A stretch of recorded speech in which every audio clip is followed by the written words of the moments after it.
নাগরিকত্বের প্রমাণ কিভাবে হবে? বিদেশ মন্ত্রক পরিষ্কার বলে দিয়েছে যে পাসপোর্ট হলো ট্রাভেল ডকুমেন্ট, আপনার ভ্রমণের নথি, এটা আপনার নাগরিকত্বের প্রমাণ নয়। এর পেছনে একটা বৃহত্তর রাজনৈতিক ষড়যন্ত্র আছে, এটা উপলব্ধি করতে হবে। সেই রাজনৈতিক ষড়যন্ত্রটা হচ্ছে ভারতবর্ষের আম জনতাকে তুমি একটা বিপদের মধ্যে ফেলে দাও, এবং এই ভারতবর্ষের আম জনতা তাদের বহু লোকেরই কিন্তু জন্ম শংসাপত্র নেই। আমাদের দেশে এমন বাধ্যতামূলক ব্যবস্থা এখনো তৈরি হয়নি যে জন্ম শংসাপত্র বাধ্যতামূলকভাবে নিতে হবে। এক, দুই, এখনো আমাদের দেশে বহু জায়গায় আছে যে বাড়িতে দাইমা প্রসব করায়।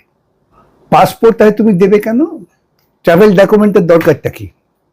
পাসপোর্টে আপনাকে ডিক্লেয়ার করতে হয় ন্যাশনালিটি, সুতরাং পাসপোর্ট একটা মিয়ার ট্রাভেল ডকুমেন্ট, এ কথা বলা হচ্ছে আত্মপ্রবঞ্চনা এবং মানুষকে বিভ্রান্ত করার রাস্তা। কেন্দ্রীয় সরকার বলছেন না যে একটি ডকুমেন্ট যা তোমার নাগরিকত্ব প্রমাণ করবে, বলছেন না তো।